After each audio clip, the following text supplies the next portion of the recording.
is the 1st of April 2022, a beautiful Friday. Thank you so much for being a part of UBC Lunchtime News. My name is Sharon Kyomugisha. Happens to be Fool's Day. I hope you weren't fooled at any moment, but for those, well, I'm sure you overcame that.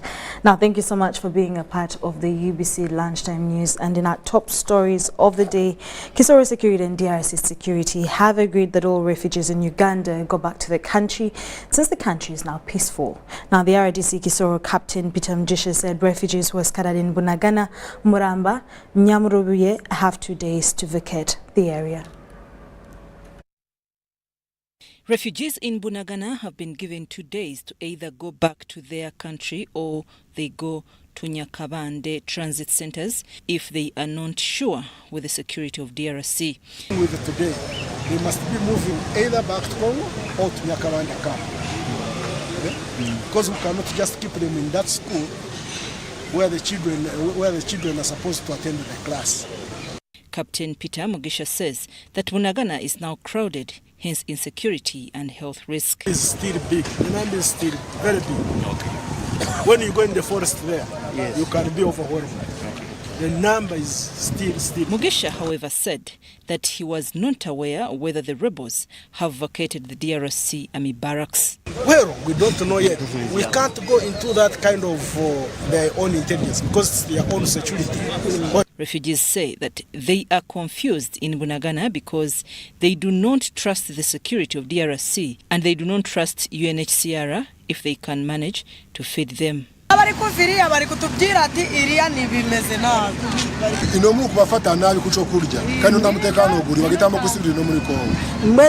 They request Uganda government to allow them stay where they are camping now as they wait for the war to end.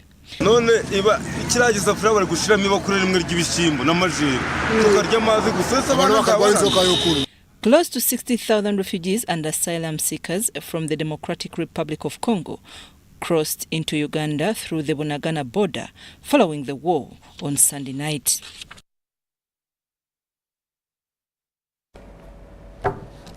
Now, in more stories, 8 schools in Kisoro district near DRC border have been closed due to the continued influx of refugees fleeing war between the government forces and M23 rebels in the Democratic Republic of Congo. Education Officer Kisoro Munvaneza Emmanuel said 4 of the closed schools are government aided, while 3 others are privately owned. Take a look. Schools in Kisoro near DRC border have been closed due to the increase in the refugees from DRC. The schools that are closed so far are Bunagana Primary, Bukazi Primary, Gihuranda Primary School, Kanyampiriko Primary, Muramba Seed Secondary School, Bunagana Pride, Teddy Bears and Blessed Future Primary School in Bunagana Town Council. The education officer Kisoro Mwaneza Emmanuel said that Gatabo is likely to be closed if the situation worsens. When the parents had gunshots, they came and picked their children. And around 100 refugees were already in school. So that one is also closed. Comfortable with it because some people are at school, others are at home. And we are coming to the end of the term. We have consulted some organizations such as the Red Cross, UNHCR, to come and rescue the situation and take the refugees in some camps. He asked parents to bear with the current situation, adding that the date for reopening will be communicated. It is not good because children are defecating everywhere in the compound. And I'm not sure whether by Monday, whether our compounds will be okay. That is the challenge. Our desks have been destroyed, have been vandalized. Immaculate, teacher at Giharo Primary School, said that Giharo closed because pupils fled with their parents to other villages. They are now full.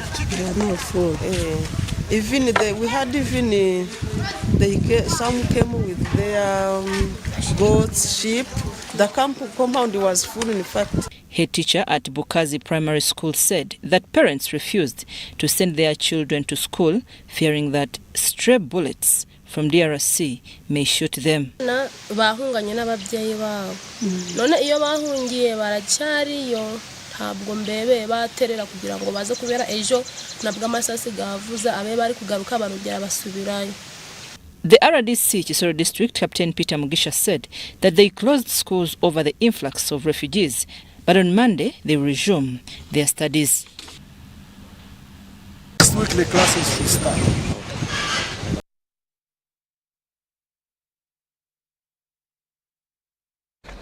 Moving on from that, State Minister for Local Government Victoria Rusoke has asked Nansana Municipality councillors to desist from bickering but rather focus on development. Victoria Rusoke made the remarks in a meeting with councillors at Nansana Municipal Council, a Kampala suburb.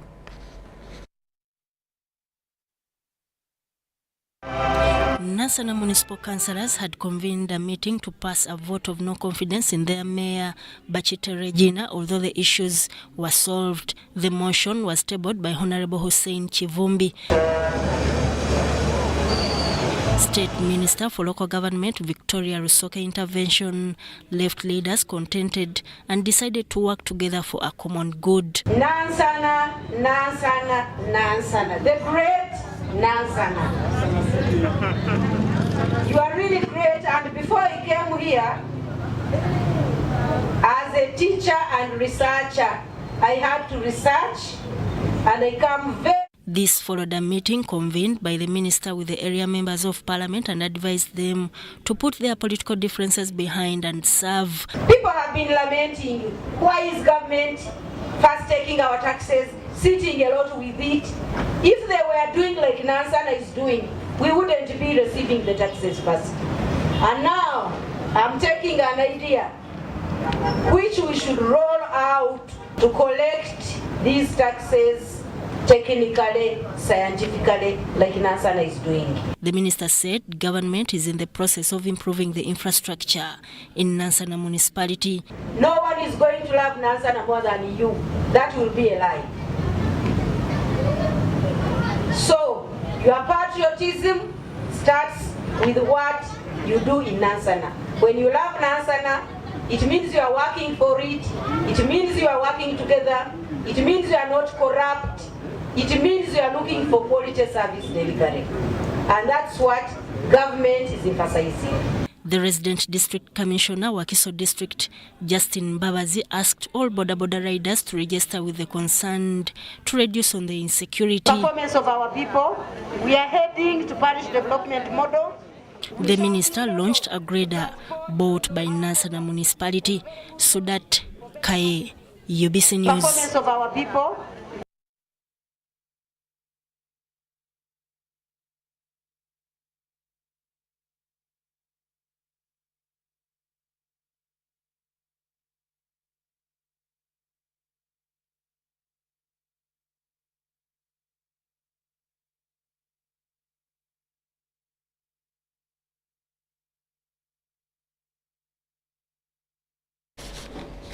Now, public institutions should adjust and adapt to the use of modern institution energy-saving stoves as a way of demonstrating their commitment to reduce biomass loss occasioned by tree cutting for fuel or wood fuel. National Coordinator Adaptive to Climate Change in the Lake Victoria Basin, Engineer Pamela Agaba, says although Uganda and Africa at large contribute in significant emissions, no institution should wait for the worst to happen before they act. In Uganda, use of wood fuel remains the main source of energy for cooking in most households and institutions of learning, despite the heightened campaign to adapt to clean energy. Subsequently, quite a chunk of trees is lost to cater for the high demand of wood fuel, yet with minimal effort to recover the loss. However, with support from the Lake Victoria Basin Commission, efforts to occasion a reduction on the biomass loss are paying off. Kijabwemi Church of Uganda Primary School in Masaka District is one of the institutions already benefiting from the Lake Victoria Basin Commission's interventions after it was gifted with a modern institutional energy-saving stove 2 years ago. Moses Kawesi, the head teacher, Kijabwemi Church of Uganda Primary School, attests to the tremendous economic value this energy-saving stove has caused to the institution. So far, this term running, we have used 1 trip of firewood for this. But when we were using this old one, by this time we would have consumed around 3 trips of firewood. Namala Justin is a cook here. A chat with her helps to paint a glossy picture of this cooking stove's utmost convenience and cost effectiveness. Ate chifumba mbwangu, ate tekirina mukka. Ne bw'otuulaawo ne bw'otwekawo bebi awo tayinza kuwulira bbugumu, ate n'omukka gwennyini nagwo tegubeeramu. Engineer Pamela Agaba, the National Coordinator, Adaptation to Climate Change in the Lake Victoria Basin, wants other public and private institutions to borrow a leaf from this school. After all, the benefits are enormous. It's like health centers for preparation of meals for staff. It can save a lot on the cost, first of all, of preparing meals, and then also greatly on the number of trees that have to be cut to provide firewood. Dr. Masinde Bwire, the regional manager, Lake Victoria Basin Commission, advises that such technology should be replicated in the other East African community states. That way, the transborder ecosystem will be saved. I was in Burundi. In their schools and public institutions, they don't have this technology. In Tanzania, in the villages we are implementing, we don't see this kind of the technology. In Kenya also they have different kind of technology, but not this one. To me, I think and I recommend we have to take a deliberate measure and initiative to upgrade and copy this technique to other countries. We need to upscale so that we put more communities on board. We have to sensitize more of our communities so that they can get these energy saving stoves in their homes. They plant more trees in their areas so that we can conserve the environment generally. It should be noted that the Lake Victoria Basin Commission is an institution of the East African community mandated to, among others, coordinate efforts of the Sustainable Development Agenda. Dorcas Kimono, UBC News. Now, in regards to Jacob, or to the late Jacob Olanya, the NRM party has held a special memorial service and tribute for the late Speaker of Parliament and party vice chairperson for Northern Region, Jacob Lokori Olanya, as a reflection on his life and contribution to the party. This was during their 23rd ideological clinic at the party head office in Kampala. Details from Joshua Kagoro.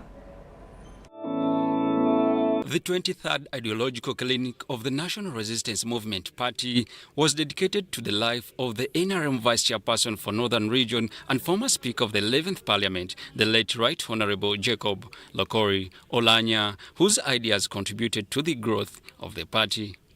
A prayer session which served as a moment to eulogize saw the NRM top management unwrap the deceased achievements for the party to the invited guests at the party headquarters. This Thursday, we decided that we should dedicate the day to pay tribute to our fallen comrade, Honorable Jacob Olanya Lokori. Honorable Jacob Olanya would forgive anybody, and I mean it, anybody. He would reach out to those that he disagrees with and calls you on phone and talks to you. According to the National Resistance Movement Secretariat, the demise of Olanya leaves a huge gap to fill since the latest role played to the progress of the party was tremendous and hard to compare. He did a lot of things, and he was very loyal to the movement. Very, very loyal.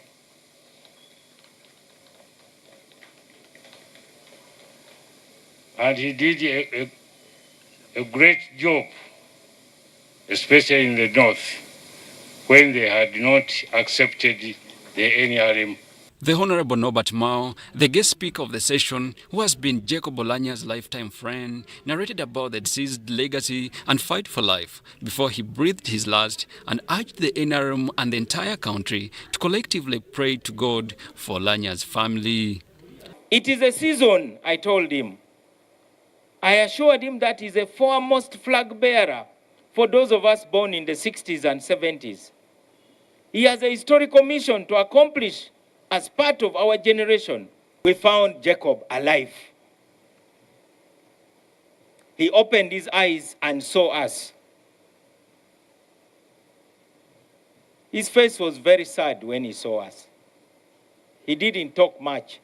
I only heard him call the Chief Justice's name in a very weak voice, Chigamoi. Tears were streaming from the corners of his eyes. It was as if he was saying goodbye to us. We wept for Jacob because of the potential he still had. We wept for Jacob because he kept so much of his pain secret. According to the NRM fraternity, an integral part of them has gone and their joy has grown dim. They ask God to comfort them. As the country sorrowfully waits for the burial of the late Olanya, the NRM party says Jacob fought a good fight, he finished his race, he kept the faith and was ready to take his last breath and meet his creator. Joshua Kagoro, UBC News.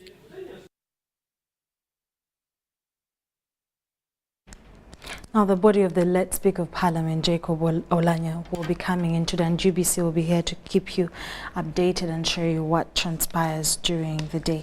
But moving on from that, taxi leaders operating in Kampala taxi parks under the umbrella body the Federation of Uganda Taxi Operators, UTOF, are stuck with lost belongings and property of travellers in these parks, and they call upon all the owners to go and pick up their property. Take a look.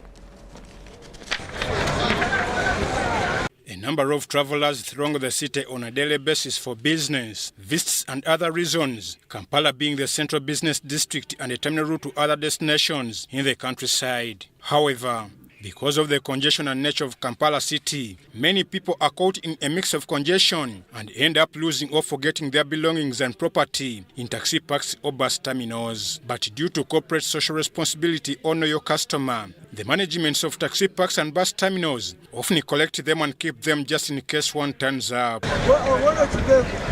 As a result, the property keeps on piling up in cases stores, and now the management is stuck with these items and belongings, which include luggage, driving permits, passports, national IDs, among others. The Public Relations Officer, Federation of Uganda Taxi Operators, Moses Mawaje Birungi, has asked members of the general public that ought to have lost their belongings or property in taxi parks and terminals to pick them from cases stores in the new tax park. Yeah, we start from the conductor, a driver, then we have a guide, we have a stage committee, we have supervision, which has supervisors, and then we have the administration office. Therefore, to inform whoever lost his or her property in our taxis or any of our places of tax operations, to visit our offices wherever they are and find out whether it's one of those in our custody. Keep such a luggage for a limited period of time.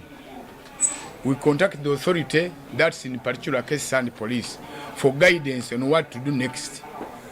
Either to make public announcements through media for us, or auction them that will have stayed with us for long. It's done by either KCCA or any other concerned authorities. The Deputy Public Relations Abdul Shafiq Lubega says the owners don't need to pay even a penny to collect their belongings. Era kasitoba ngoze okubeera ng'oyagala ebintu bino nga nti ensawo yo tukubuuza kiki ekiri mu nsawo omwo, era tukubuuza kiki tusobola okuba bw'otuuka wano tujjamu ebintu ebyo tubiraba ntubikebera ntubiwandiika mulimu n'ensawo ezirimu ssente. Ivan Juko, Flower Semper, UBC News. Let's take a short commercial break and we'll be back with more stories. It's just 21 minutes past 1.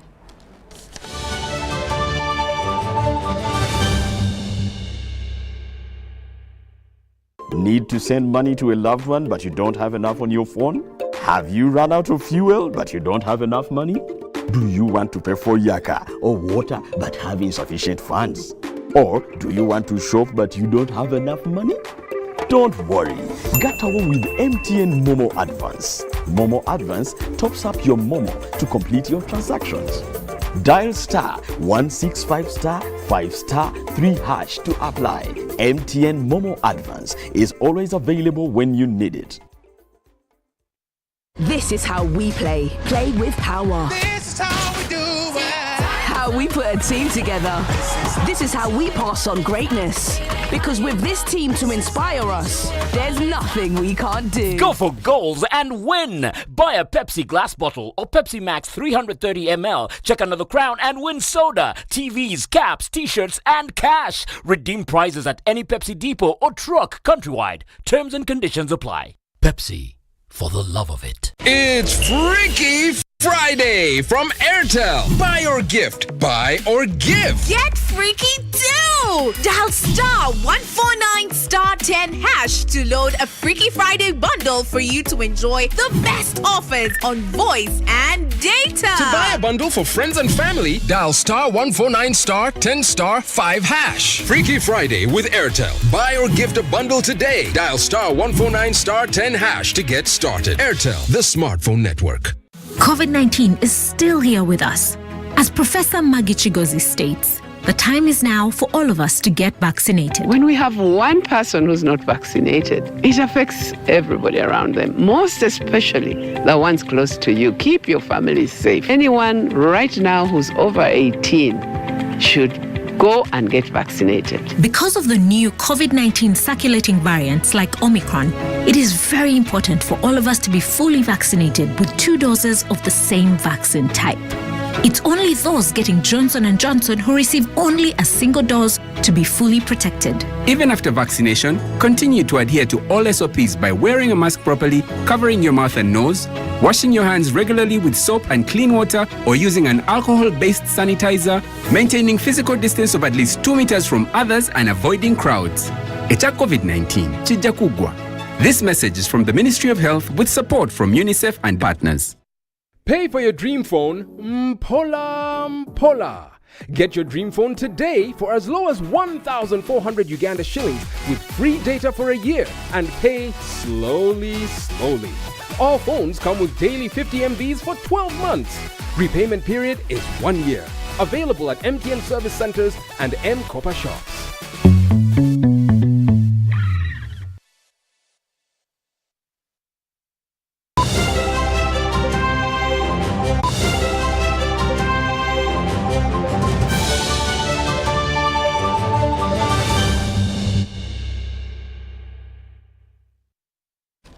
You're still watching UBC Lunchtime News during the first of April 2022. In our international stories, Russian forces in Ukraine are regrouping to double down on their attacks in the east of the country, according to NATO's Secretary General. Moscow said on Tuesday that it would reduce military activity in northern Ukraine and focus on liberating the Donbas region in the southeast. Mr. Stoltenberg said Russia's aim of pursuing a military outcome has not changed. Now, echoing Mr. Stoltenberg's remarks, the UK's Defence Secretary Ben Wallace warned that Russia's change in tactics was not a retreat. The UK also said bringing in troops from Georgia had not been part of Moscow's original plan.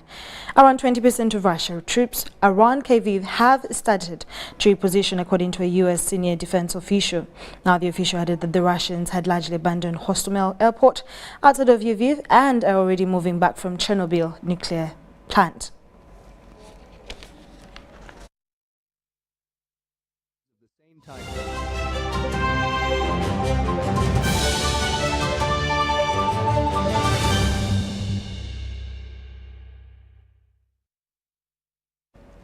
FIFA is set to host the World Cup draws this Friday in Qatar. 29 of the 32 World Cup teams are known, with 2 intercontinental playoff matches also set for June. At the African continent, 5 teams will represent, and these including Morocco, Cameroon, Ghana and Senegal. This World Cup has the same format as the past few tournaments, with teams drawn into 8 groups of 4. Teams are seeded based on the FIFA World Rankings released on the 31st of March. Now, hosts Qatar will be given position A1 from Pot 1, and the 2 7-ranked teams who have qualified are the other 2 top seeds, England among them. Teams from the same continent will be kept apart except for European countries, where a maximum of 2 can be in one group or any group. And unlike its previous World Cups, the match schedule will be decided afterwards and will not happen automatically depending on how many teams are drawn out. FIFA says this provides scope to provide a more beneficial kick-off time for audiences at home. And the FIFA World Cup takes place between the 21st of November and the 18th of December in Qatar.